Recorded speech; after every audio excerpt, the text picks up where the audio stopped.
Hello and welcome to Two Girls, One Pod. Not to be confused with something else from back in the early to mid 2000s that we won't get into. So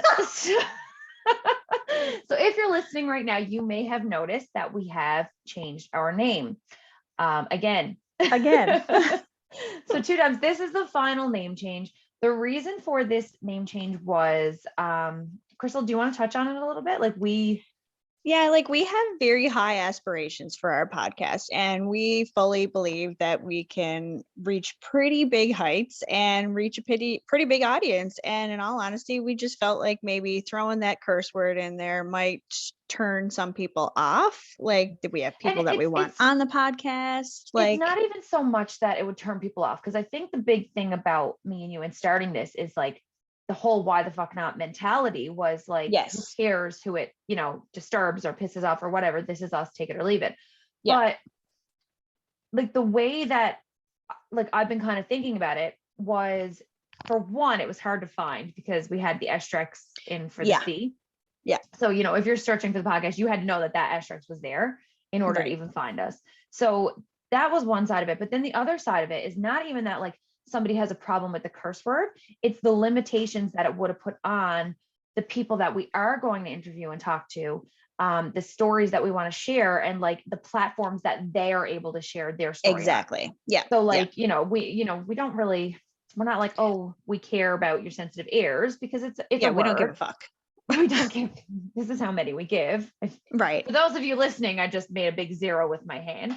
Right. But we just want to make sure that we are able to share stories of a lot of people, and we're not limiting the amount of people that we can reach because we have a swear word in our name.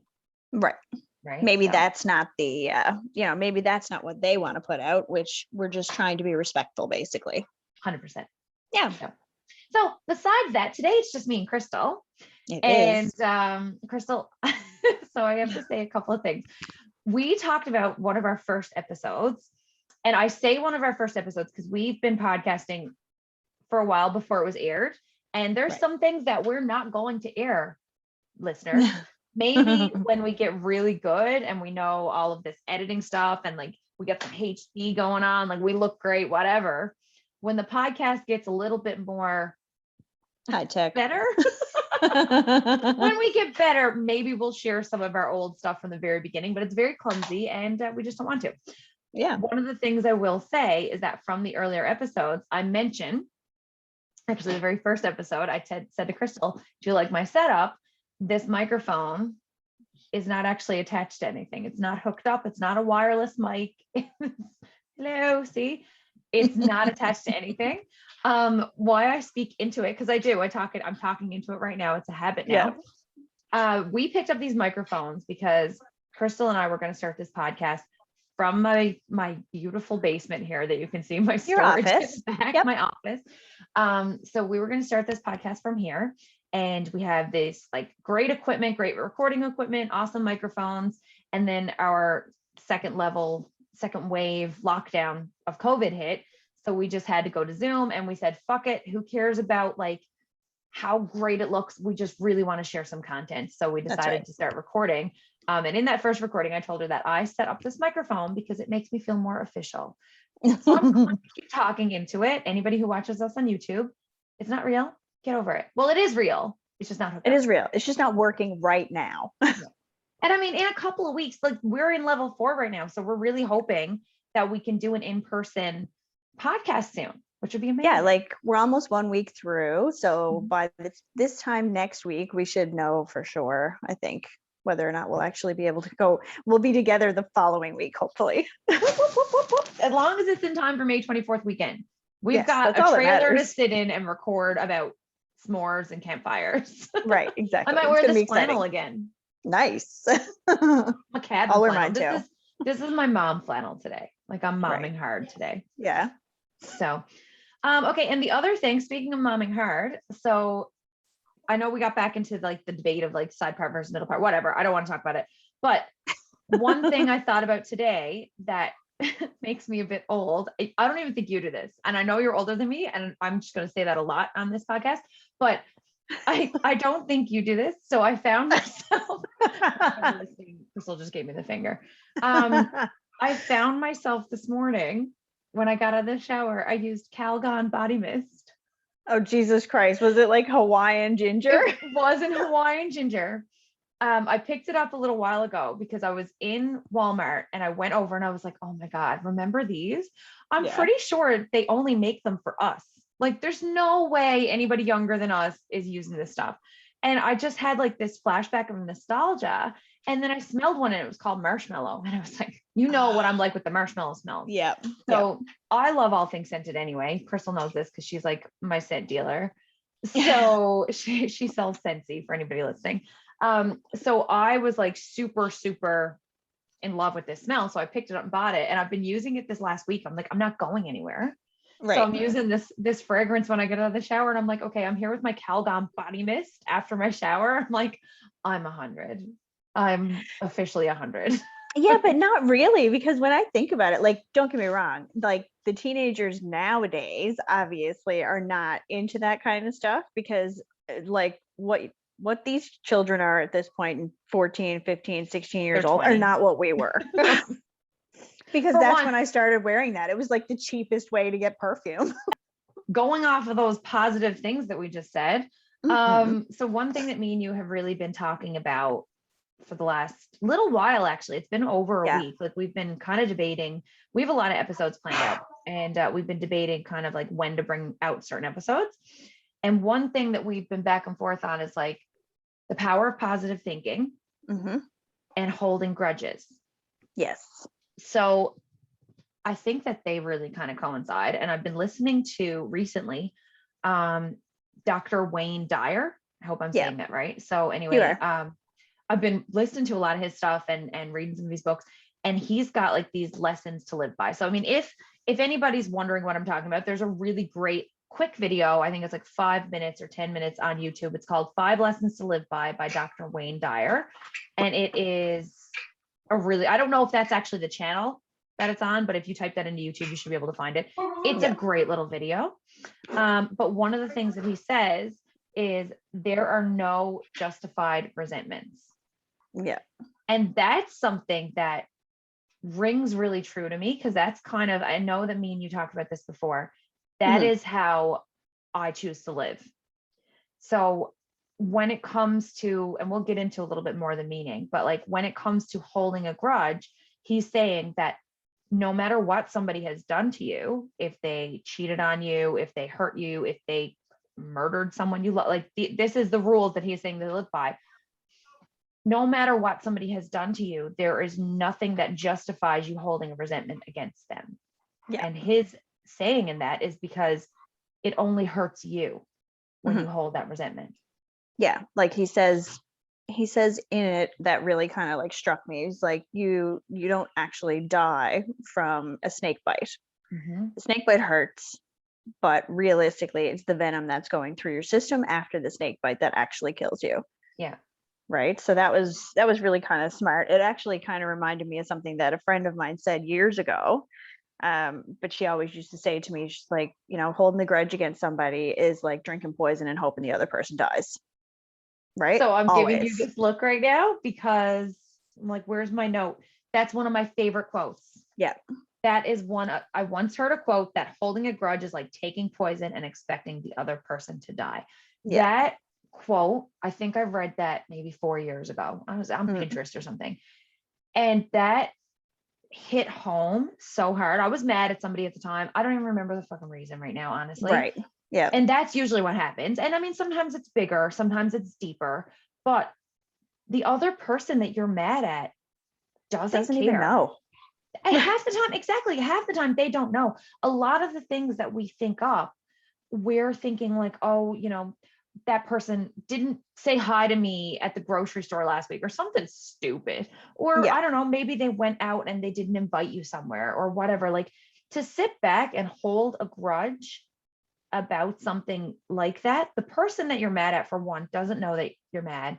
If they do know that you're mad, they probably don't care that you're mad. And all that it's doing is turning you bitter. It's making you sad. It's making you think about it. You're obsessing over it.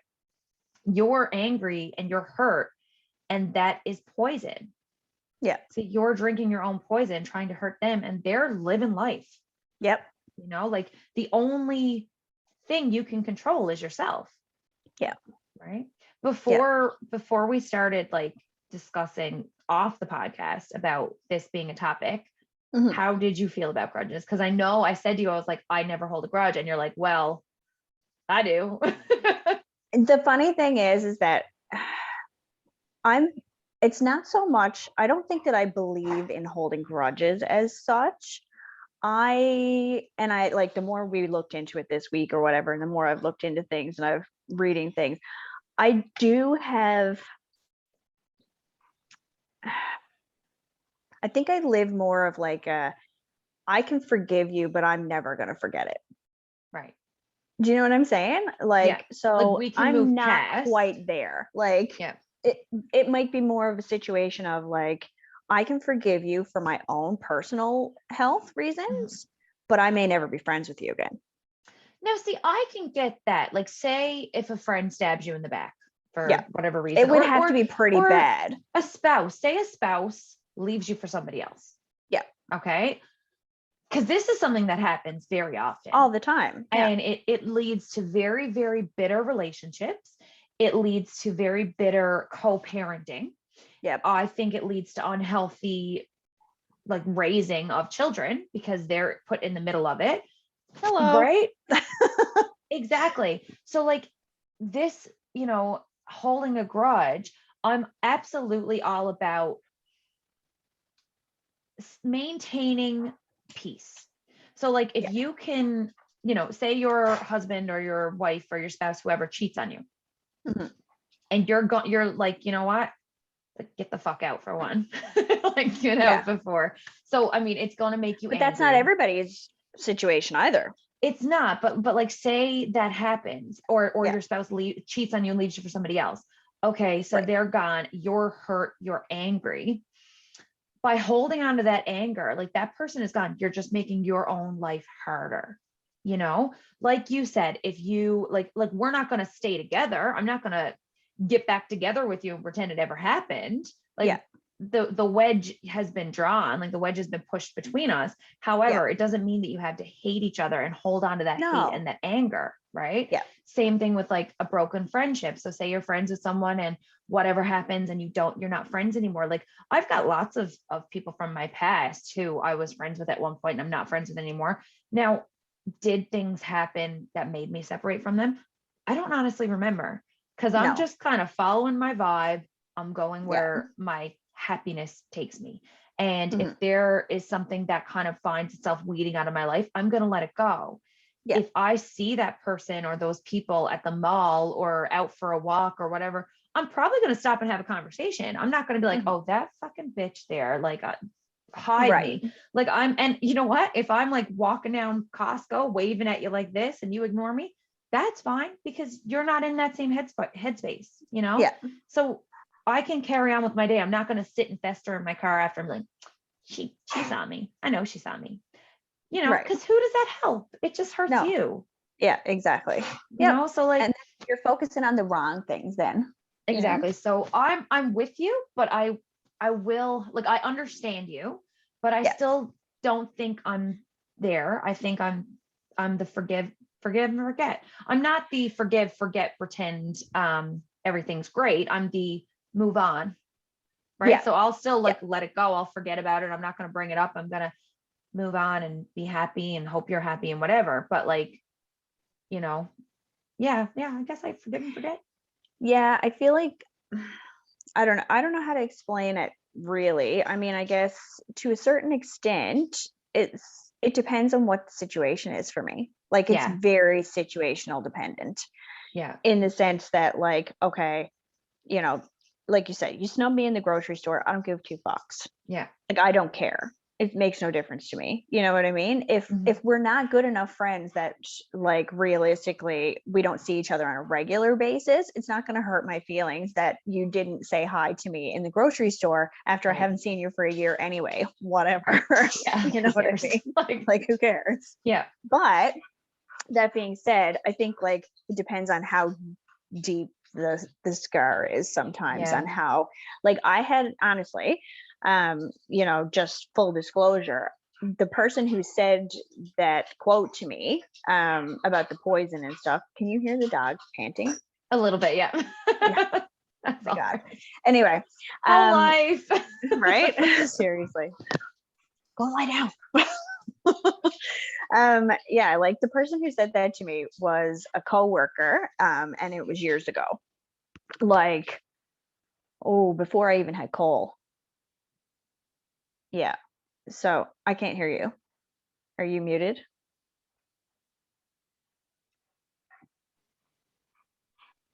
Yeah. So, um, I mean, so if it was before I had Cole, it was like 13 years ago at least, Mhm. right? And I guess what it came down to for me at the time was my grudge was with my dad, Mhm. right? Because, short backstory, he left mom. We didn't have a great relationship just at the time because of the person he was married to. Mhm. And I felt like, he just owed me. Like he owed me an explanation. He owed me something. I was always very bitter when it came to him. Like I would talk to him and stuff like that. And, we kind of got along and whatnot. But for the most part, it was very superficial in the sense. And now he may have never seen it that way. He probably thought you Right. had the best relationship. Well, that's what I'm saying. Right. So, like, and this is where the situation was that, he would come to visit. I would just be resentful. And I remember saying it to my coworker, Jeannie, at the time. And she was just like, does he even realize how you feel about it? And I'm like, I don't know. Mm-hmm. Didn't She's care. like, that's when she said it to me, right? And she was just like, you're holding on to all this resentment and he has no clue about it. Mm-hmm. So who's that really bothering? It's like you can either just like get over it and just say, okay, this shit happened to me, but it doesn't have to be me. Mm-hmm. It doesn't have to turn me into something that I shouldn't have ever been. And she said, like, just move on past it. Forgive him for yourself. It's not for him. Mm-hmm. Right? It has Have you nothing ever to do with him. heard the quote, forgive them even if they're not sorry? Yeah. That's And this is the that's it. thing. This is it, right? So Yeah. she's like, he's never going to apologize because he doesn't know what he did, or he Mhm. doesn't, he doesn't And have maybe that he same doesn't view of it. agree. Maybe he didn't Right. feel like he did anything wrong, because Well, what we because feel is so individual.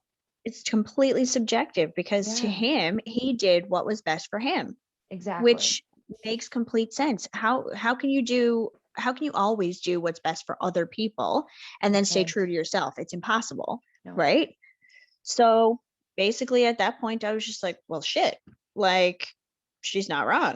Yep. And Eyes totally open.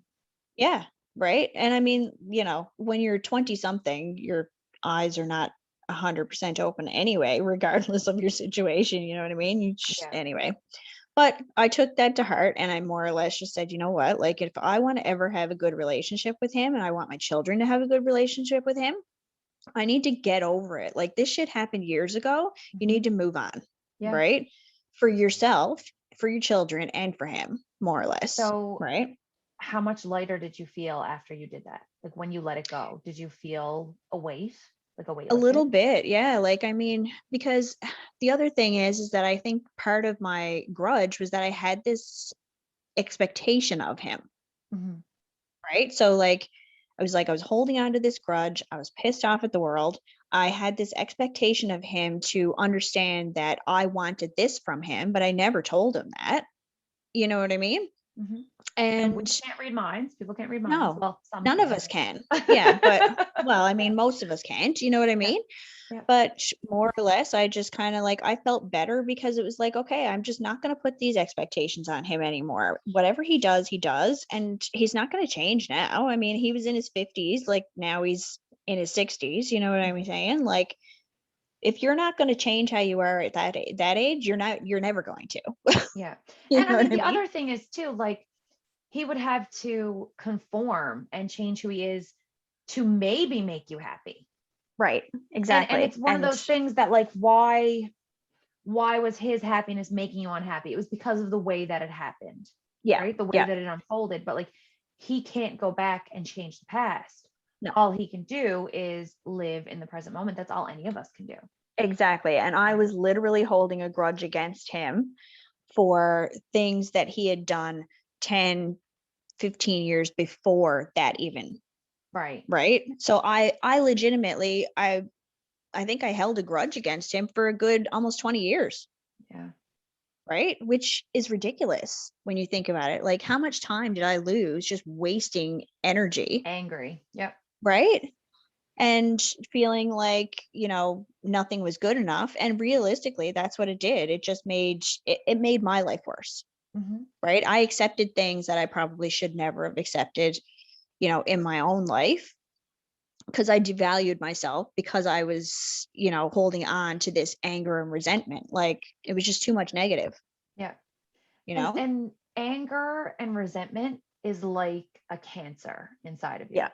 Like it will grow and spread until you get to the point where you are bitter about everything. Everything. Everyone and everything, no matter what they do, you will see as them doing something wrong and doing something to you because of this anger and resentment in you from wherever it started. It's just going to fester and grow. And then Yep. all of a sudden, nothing makes you happy. And you're just this shred of misery. Yep. You're just this like pile of negativity. And like the more I know, me and you've been talking a lot about the law of attraction and what you Mhm. think you become and what you put out, you attract to you. So if you're Yep. just sat in this blob thinking about like, oh, this person did me wrong, more people are going to do you wrong, or you're at Yes. least going to interpret it that way. Yep. Right. Yep. And I mean, the only thing that we can do on our side of things is if you feel like somebody did something that bothered you, if you care enough, it's just tell them. You Mm-hmm. say something to them, how they interpret it and how they take it and how they change, on account of it, or whether or not they do, Mm-hmm. is up to them. You can't control how they're going to react to it. 100%. Right? You can I've only said give that them the recently. information. I've said that recently to a family member who I was talking Yeah. to. Yeah. And they, said, oh, so and so knows why I'm mad and all this. And I went, maybe, But do they? but maybe not. Like, when was the last time you had a conversation? And oh, they know exactly what they're doing, blah, blah, blah. And I was like, well, like, humor me, call them, like, call this person up and fucking flip out if you got to. Call them and say, hey, Yeah. I'm mad at you for this, 20 reasons. I don't care. Call them up and tell them exactly why you're mad. And then if they're like, fuck you, you got an answer, you can move on and whatever. But like, don't sit and be angry and upset about it, because it's just going to make things worse. It's going to make Yeah. you feel worse. It's not going to change their life. They're going to carry Yep. on and live the life that they want to live. Yep. But you're the one who's suffering, Like, I know this is going to sound ridiculously corny, but I love corny. Bring it on. there's a reason why they call it stewing. Like, if you think about it, right? Like, just think about when you put everything in a pot and you make stew.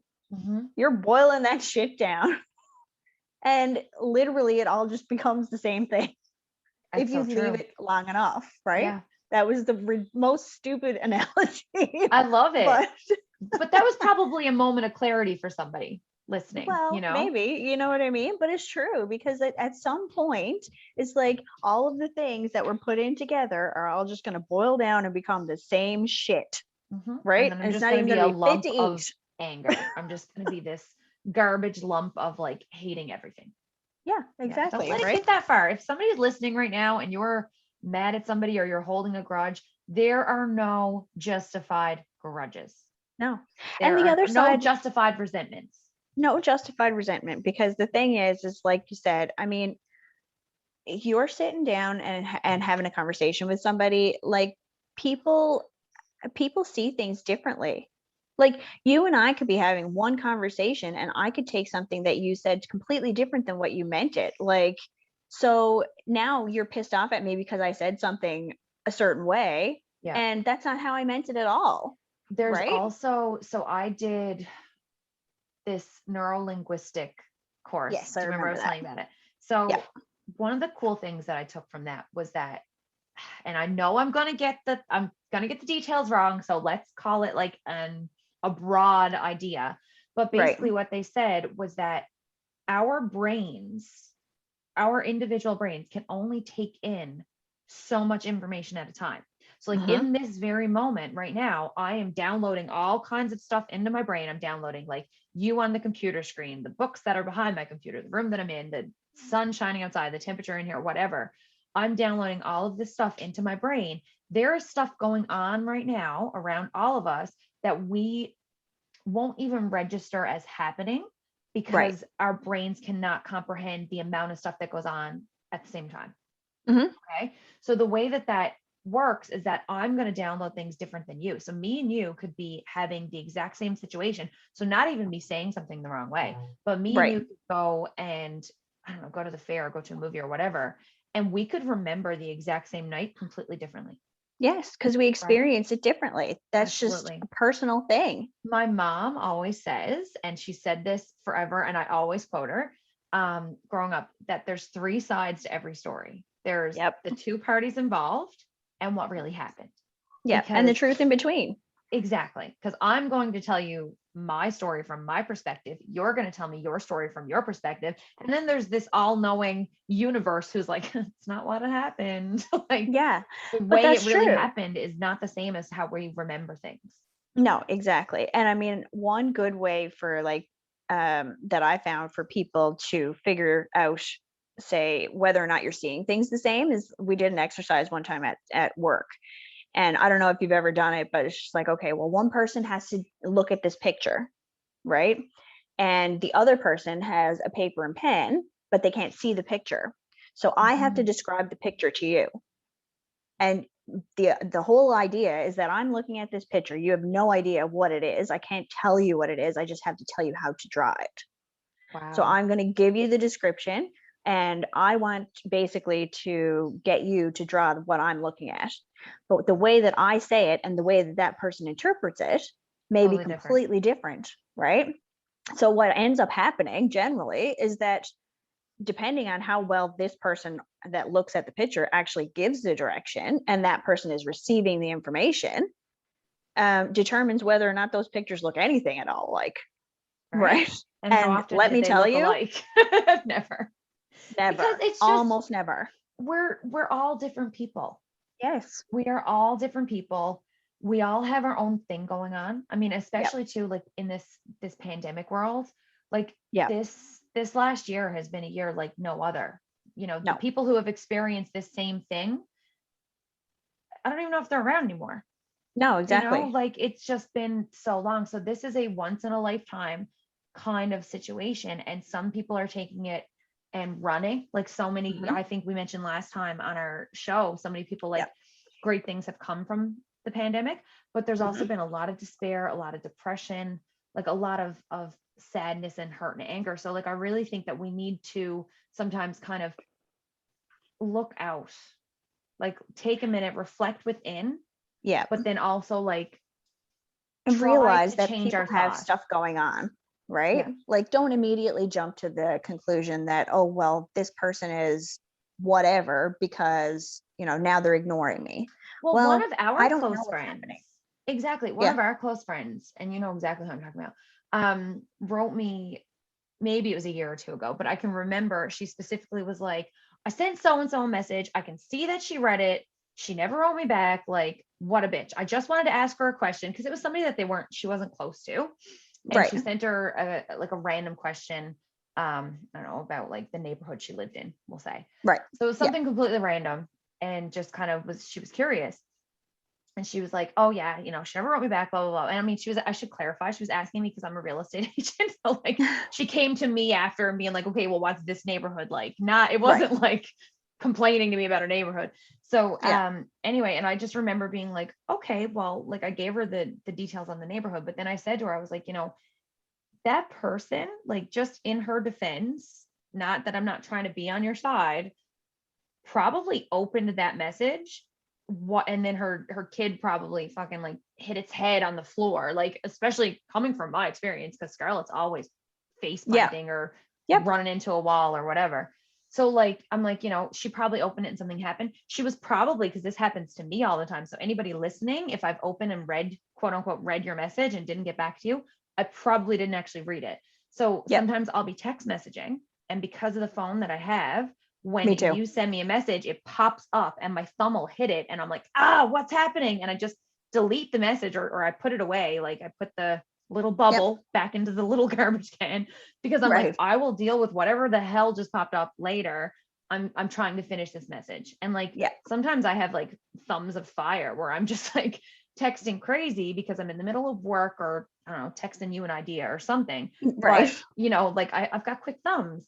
So sometimes it's as simple as that. It's like, hey, your message came in. I opened it accidentally, so it looks like I read it. I didn't actually read it. And a lot of the times too, you're going to want to send that person a second message because, you know, maybe they did read it and forgot. Like there's so many reasons. Yeah. But there's she lots of messaged me after and she was like, okay, you were right. And I'm like, what are you talking about? She's like, oh, she got back to me. It was like a day later.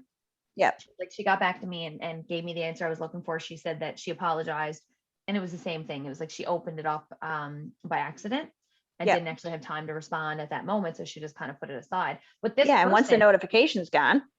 And this person is sat there festering, like making themselves hurt on the inside, whether it was just like a minute of anger. That minute of anger was such a waste of energy. Yes. You know? Right. Like, Look and at us. energy is everything. like what you put out, what you feel inside is what brings more to you. So if you're going to be mad about this stuff and that stuff and like these little complaints, you're just going to get more things to complain about. Yes. And that's it. Right. So like the cycle of complaining is just like, okay, well, I'm going to complain about this.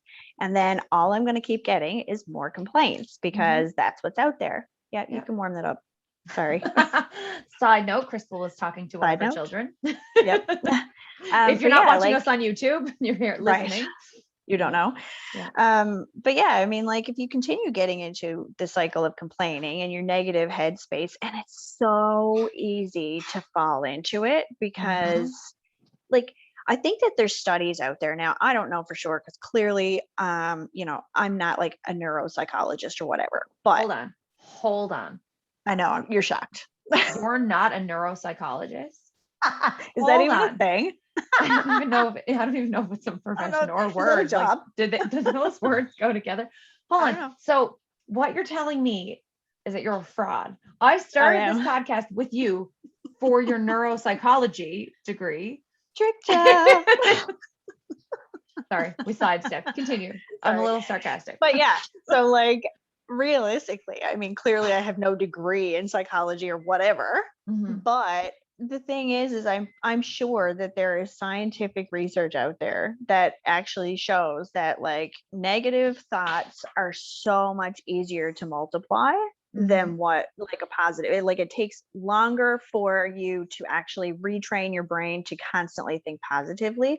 The negative just comes in quicker.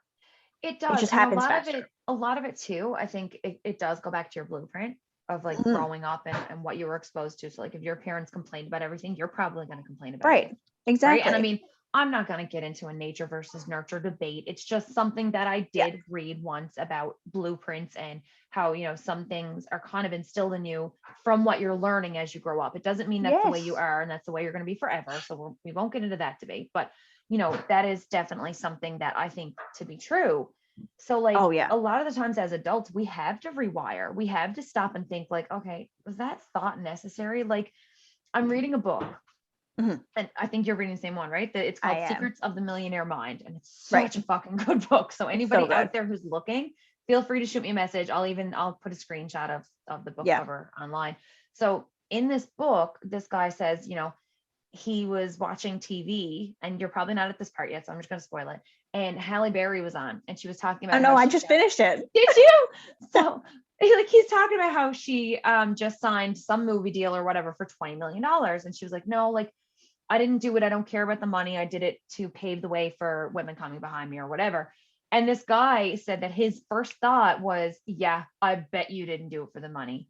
And then he stopped and he was like, cancel that thought. Like, don't put that thought out to the universe. Cause he didn't even say it out loud. He said cancel out loud, but because of his thought, because he knows that thought was so poisonous. Because how is he going to make millions of dollars or have all of his great success if he cannot be happy for someone who is successful? Your subconscious will destroy the good things that are supposed to come to you, because you will feel like the people who are getting them, they don't deserve them, or that They don't it's deserve bad, it. right? Yeah. So he And the said thing after that, is, he looked at it and he was like, you go, girl, they should have gave you 30 million or whatever he said. And I was like, yes, this is such a good book. But it's the so way to think. true. Because the thing is like, if you like, and I think he says it just after this too, that like, if you think that somebody doesn't deserve that richness, then you can't get to that richness, Exactly. whether it's money or whatever, because you think people don't deserve it. Exactly. Or that it's So wrong, you're or that it already makes you a bad person because the people who have right. it are bad people. Exactly. Right. Yeah. But realistically, it's just like that's the quickest thing that can come to your head. And it's so easy. And then you can get caught up in it so easily as well. So Very then, easily. instead of doing that, you really have to sit down and say, well, shit, I shouldn't have said that. That's not what I meant. I really need to refocus, more You or need less. to practice gratitude. Like Yes. I listened to a lot of Hal Elrod, the podcast. Yep. He's the author of The Miracle Morning.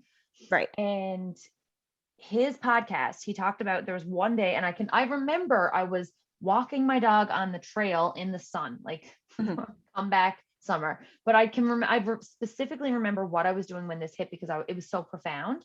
But he had said, his quote, I believe, was, anxiety cannot live in a grateful mind, or like anxiety cannot live in the same mind that is grateful. It was something along those lines.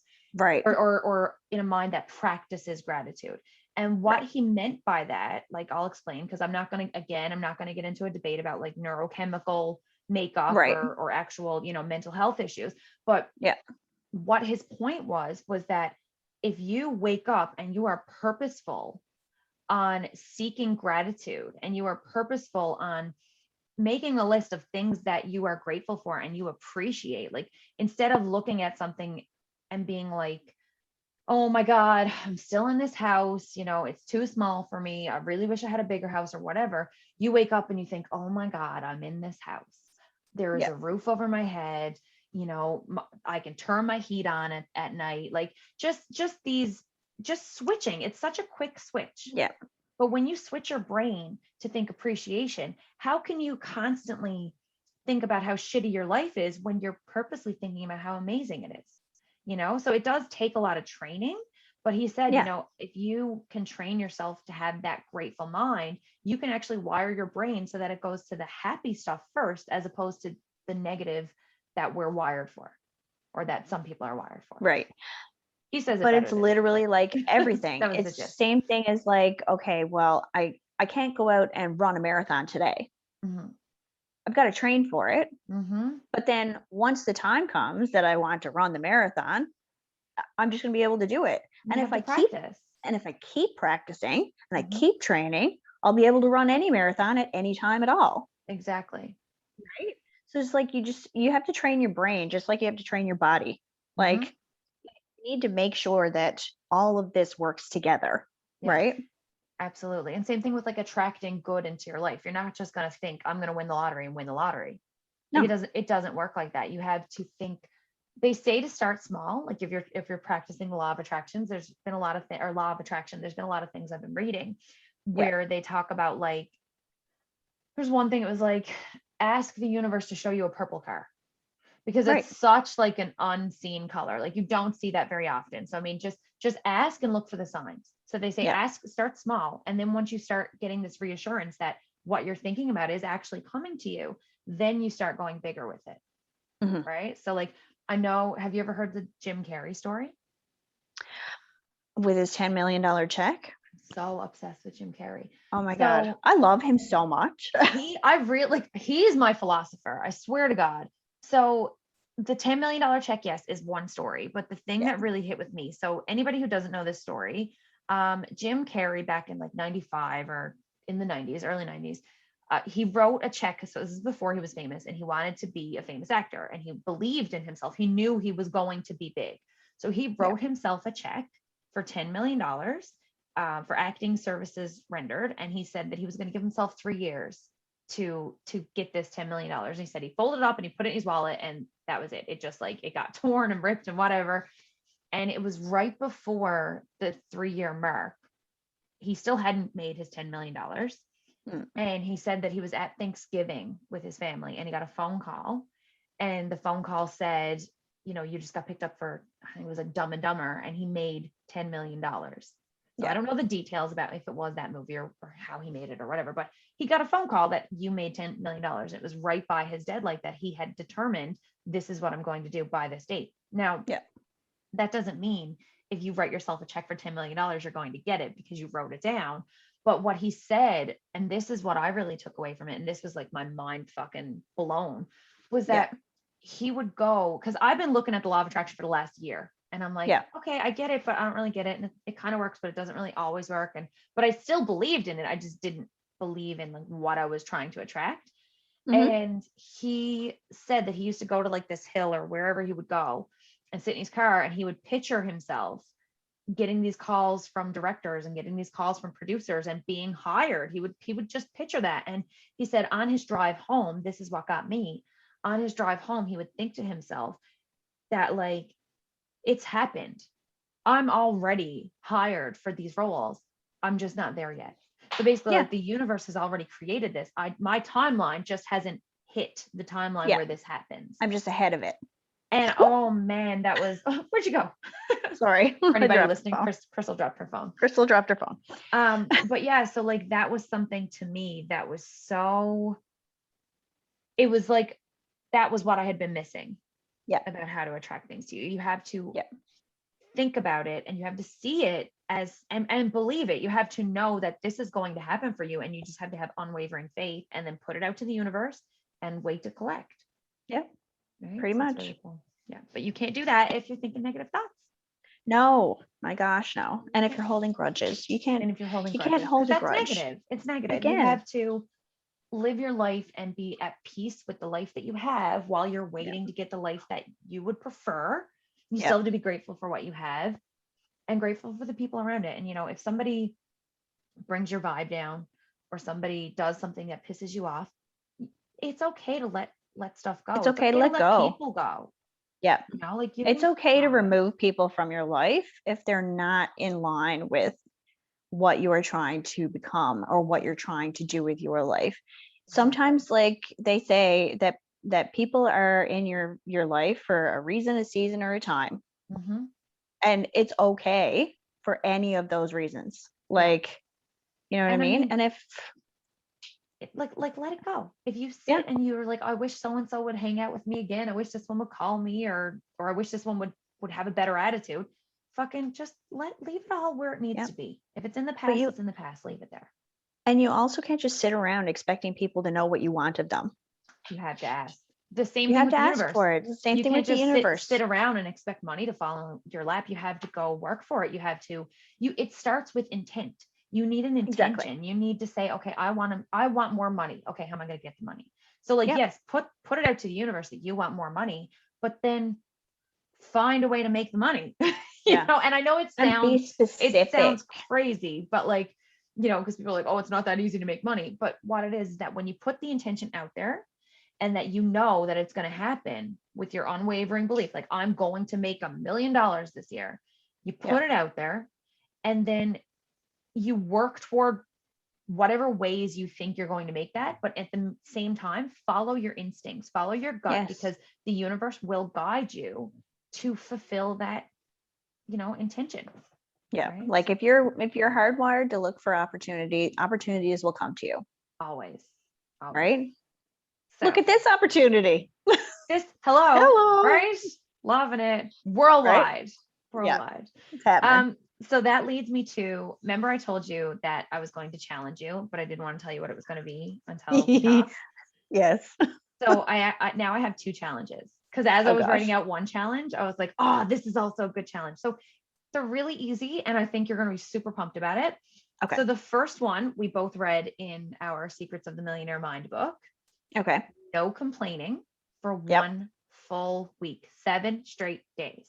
Yeah, I kind of love that, actually. But I loved it. Like that was my takeaway. And I was listening to that when I was texting you. I was like, oh, this is so going to be a challenge. Like I'm bringing this up to her. So no complaining for a full 7 days, starting today, Friday, February Like, what day is Friday? 19th. We're not recording on a Friday, in case anybody's wondering why this is funny. But starting today, February 19th, we will, I mean, really, we're going to start today that we're recording, but for the sake of like you listening and, social media, whatever, no complaining for a full 7 days. And you know what? Whoever's listening, I would love Do it with us. Do it with us. Just try it. Try it. They say that it will change your life. So not only do you not complain out loud, don't think complaints. Like if you stub your toe on, I don't know, fucking dog water. I'll throw in If one you of my walk on a examples. Lego. If you walk on a Lego or whatever, and you're like, fuck, this is always there, I'm throwing it out, whatever. That anger, like stuff that down. If you find yourself complaining about like your husband didn't turn on the dishwasher or, like just stupid shit, even not stupid shit. Don't complain about anything. So if you think about it, push it out of your mind, scream out loud, reframe it. Reframe it. Think appreciation. Okay. Yeah. So that's the first challenge. And I would love if other people could do that with us. Yep. And then the second challenge is the happiness and gratitude challenge. Okay. So for the next 7 days, starting today, Friday, February 19th, okay. I think that both of us and all of our listeners, so everybody who's listening, I would love it if you could do this challenge as well. Yep. I want you to just think of something that you're grateful every day. Just one thing. Just one thing. Just one thing. And you can take a picture of it. You can write down the thing that you're grateful for on a piece of paper and take a picture of that paper, whatever you want to do. So Crystal and I are going to do it because I've already decided for her that she's in. We're going to take a picture of things that make us happy. So one a day for the next 7 days from Friday to Friday, everything that makes us happy or that you appreciate and that you're so happy to have in your life. We're going to take a picture. We're going to post it on social media. Okay. Okay. And I would love our listeners and we should hashtag it. Like, what's the hashtag that people can tag us? You can tag our Instagram at 2girls_1pod, or you can tag us on Facebook, and also use the hashtag 2girls1pod happiness challenge. Yes. Let's do that. All right. So hashtag 2girls1pod happiness challenge, 7 straight days. I mean, you can go longer, absolutely, but at least 7 days. So no complaining, and think of one thing per day that makes you happy. Yeah. And watch your life change. I'm ready to see some people's lives change. Like, let's make everybody happy millionaires. Right. Even if you're not a millionaire, let's just make everybody happy. Yeah. Bring in the love, bring in the abundance, bring in the happiness. Because there's so much value to just being happy. Mm-hmm. Right. It's the hardest thing for people to do. It is. And when you're happy, everything else just feels so much more valuable. It does. It does, right? It just changes really everything. Do sing to you when you're happy. Like it's not just Snow White. Like colors are brighter, food tastes better. Listen, I'm just going to tell you right now, like I said, the sun is out today and I feel like I am on top of the world. Yeah, I'm the same. Yeah. Like singing around the house. Like, well, now with that being said, every morning our house starts and finishes our days with Justin Timberlake because my 2-year-old is obsessed with him. So every morning we sit down, she has her bottle and she says, Justin Timberlake. And I'm like, okay. So I have to turn on the Can't Stop the Feeling video where they're all dancing. Yeah. It's really like another challenge. You might have to do this or you might not. It's really hard to start your day on a sour note when you start with that song. It's so positive. It's true. It's true. Like, you dance and then we have to sing it to her as her bedtime song. She refuses Twinkle Twinkle Little Star now. It has to be Justin Timberlake. So I mean, I've been feeling pretty good lately because my days have been starting and stopping with this song. But the same thing happened today. We got up and we danced in the living room. The sun was shining in. It was just a great way to start the day. Yeah, exactly. Yeah. That'll be my first post maybe for happiness challenge. That's a bonus. I'm going to do 8 because I can't cheat. You can do 8. Like I'm thinking of it now. Right. So happiness challenge starting today, Friday. Right. Okay. All right. Well, I think that was it. I think that was a good first new name episode. Yeah. Right. Yeah. So our inaugural new name episode. Exactly. Good times. Coming up next week, we will have another fresh episode on Friday. And don't forget our bonus Charleston Chew episodes every Thursday. That's right. All right. Bye, guys.